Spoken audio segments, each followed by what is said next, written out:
Angelica, kumusta ka na? Ito, kinakabahan pa rin. Huwag kang mag-alala. Nandito naman kami. At saka, naayos na ni Annabelle yung higaan mo para makapagpahinga ka na. Salamat ha, inaasikaso mo pa ako. Ang bait-bait din ni Annabelle, no?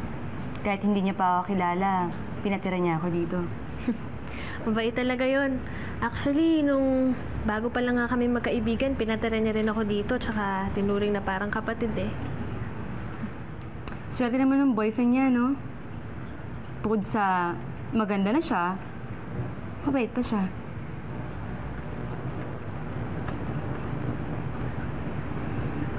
May nasabi ba akong masama? Para kasing sumama yung timpla mo nung sinabi kong boyfriend. Bakit? Wala ka bang boyfriend? Hindik na sana. Hindi nga lang natuloy.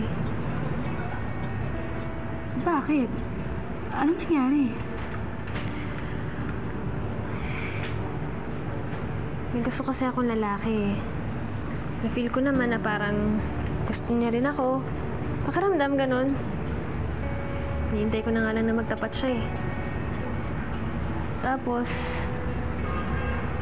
bigla na lang naudlot. Ngayon, may gusto na siyang iba. Ganon? Sama naman nun, mga agaw siya.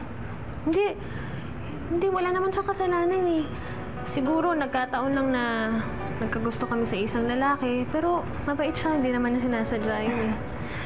Pero teka lang, bakit mo bang pinagtatanggol mo pa yung babae?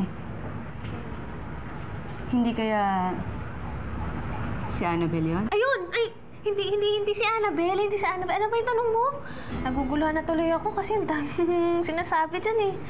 Ay naku, tama na nga to. Nakakahiya sa'yo. Ikaw na nga tong dapat namin tulungan. Ako pa yung nagbibigay ng problema sa'yo. Ano ka ba, okay lang yun. Isa pa, magkaibigan naman tayo, di ba? At huwag kang mag-alala, hindi ako madaldal. Pasensya ka na, napakismis pa ako sa'yo. Hindi, basta kalimutan mo na lang yung mga sinabi ko. Huwag mo nang alalahanin yun. Ang dapat sa'yo, magpahinga na. Baka bukas, habulin ka na naman ng mga malignong walang mukha dyan. Wala kang resistensya sa pagtakbo ka. Sige.